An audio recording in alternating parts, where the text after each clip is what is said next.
Herkese merhaba arkadaşlar, kanalıma hoş geldiniz. Yepyeni bir video ile karşınızdayım. Başarılı ve karizmatik oyuncumuz Can Yaman'dan yepyeni görüntüler geldi.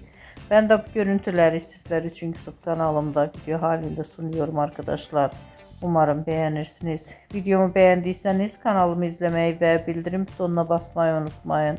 Şimdilik benden bu kadar olsun. Yeni videomuzda görüşmek üzere. Hoşça kalın, sağlıklı kalın. Umarım videomu sona kadar izleyeceksiniz ve beğeneceksiniz. İyi seyirler.